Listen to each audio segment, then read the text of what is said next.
Hello दोस्तों।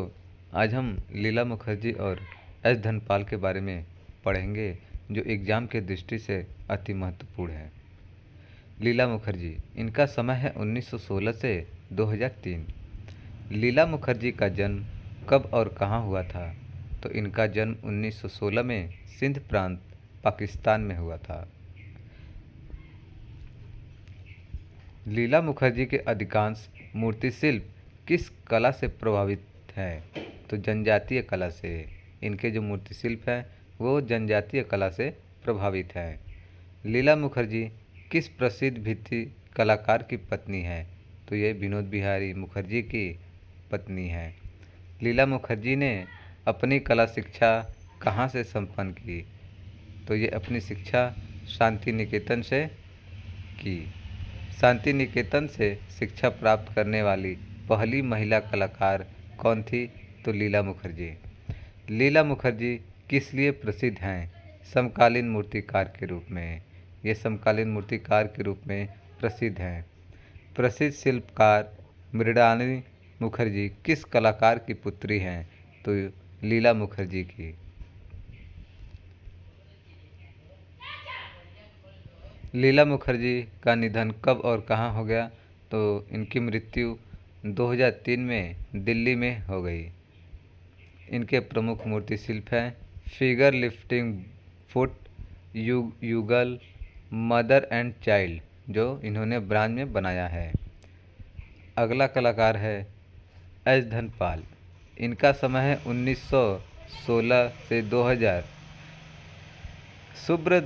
सुब्रयालु धनपाल का जन्म कब और कहाँ हुआ? तो इनका जन्म 1919 में मद्रास में होता है। एस धनपाल का जन्म 1919 में मद्रास में होता है। प्रसिद्ध मूर्तिकार एस धनपाल का पूरा नाम क्या है? सुब्रयालु धनपाल।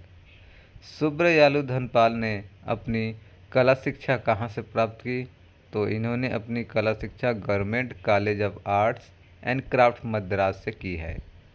धनपाल ने किसके सानिध्य में रहकर मद्रास में कला अध्ययन किया? तो देवी प्रसाद राय चौधरी के सानिध्य में रहकर इन्होंने कला का अध्ययन किया।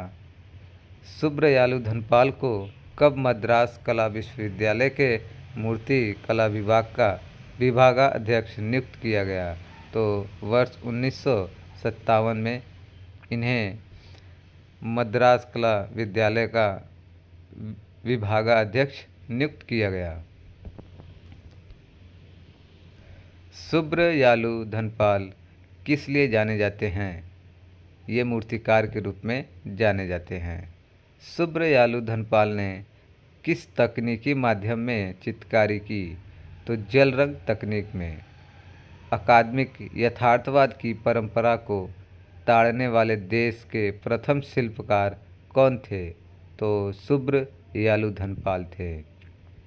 वर्ष 1966 में किसके साथ मिलकर सुब्रयालु धनपाल ने मद्रास चोलमंडल कलाग्राम की स्थापना की? तो केसीएस पनिक्कर से। इन्होंने केसीएस पनिक्कर के साथ मिलकर 1966 में मद्रास चोलमंडल कलाग्राम की स्थापना की थी। मद्रास चोलमंडल ग्राम की स्थापना किसने की थी? तो केसीएस पनिक्कर ने। Subbarayalu Dhanapal government college of arts and craft के कला अध्यापक कब बने? तो 1941 में। एस धनपाल मूर्ति शिल्प निर्मित करने के लिए अधिकांश किस सामग्री माध्यम का प्रयोग करते हैं? तो टेराकोटा और लकड़ी। मूर्तिकार एस धनपाल कहाँ से संबंधित है? मद्रास से। केंद्रीय ललित कला अकादमी ने मूर्तिकार एस धनपाल को कब राष्ट्रीय पुरस्कार से सम्मानित किया? वर्ष 1962 में। एस धनपाल मद्रास कला महाविद्यालय के प्राचार्य कब से कब तक रहे? 1973 से 1977 तक। मूर्तिकार एस धनपाल के कला गुरु कौन रहे हैं? देवी प्रसाद राय चौधरी इनके कला गुरु थे। प्रसिद्ध मूर्ति शिल्प हार्स जो कंक्रीट में बना है किस मूर्तिकार ने निर्मित किया? एस धनपाल ने। प्रसिद्ध प्रसिद्ध संगीतराज सुब्रयालु धनपाल का निधन कब हो गया? तो इनकी मृत्यु 2000 में हो गई। इनके प्रमुख मूर्ति शिल्प है मदर एंड चाइल्ड ब्रांज में बनाया है, मदर एंड चाइल्ड टेराकोटा में 1954 में बनाया है, मेरी क्राइस्ट ब्रॉन्ज में बना है, हेड ऑफ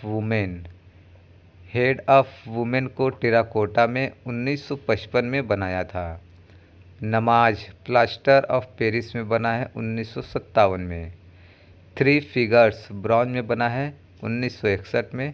ये राष्ट्रीय आधुनिक कला संग्रहालय नई दिल्ली में संग्रहित है। हार्स जो कंक्रीट में बना है मसीह प्लास्टर ऑफ पेरिस में बनाया है, मैडोना एंड चाइल्ड ब्रांच में बना है 1984।